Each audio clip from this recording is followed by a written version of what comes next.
အားလုံးပဲမင်္ဂလာပါဒီနေ့မျှဝေပေးခြင်းတဲ့အကြောင်းအရာလေးကတော့နေ့ရက်တွေရဲ့နောက်မှာ S ပါတာနဲ့နေ့ရက်တွေရဲ့နောက်မှာ S မပါတဲ့အသုံးလေးကိုမျှဝေပေးခြင်းပါတယ်ပထမအဆုံးအနေနဲ့ on Sunday ရဲ့ on Sunday ဆိုတဲ့အသုံးလေးကိုရှင်းပြခြင်းပါတယ်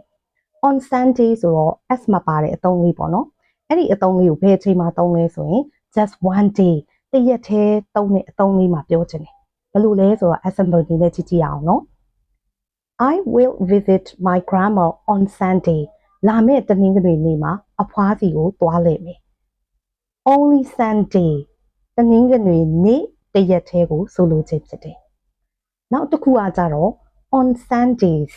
on Sundays မှာ S ပါတဲ့အသုံးလေးပေါ့နော်။သူကဘယ်နေရာမှာသုံးလဲဆိုရင် every Sunday တနင်္ဂနွေနေ့တိုင်းဆိုတဲ့အဓိပ္ပာယ်သက်ရောက်တယ်။ဥပမာလေးနဲ့ကြည့်ကြည့်အောင်နော်I go to church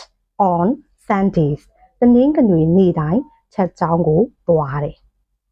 ဟုတ်ပြီနော်နောက်တနည်းရေးလို့ရတာကြတော့ I go to church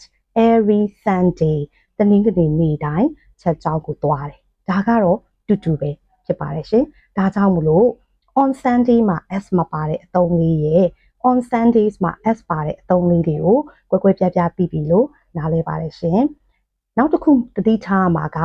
on Sundays လို့ရေးထားပြီး S ပါတဲ့အသုံးလေးနဲ့ရေးထားပြီးဆိုရင်သူ့ကို every Sunday လို့ရေးတဲ့အခါကျရင် Sunday ရဲ့နောက်မှာ S ထည့်ဖို့မလိုပါဘူးရှင် S ထည့်လိုက်မယ်ဆိုရင်မှားသွားပါမယ်ရှင်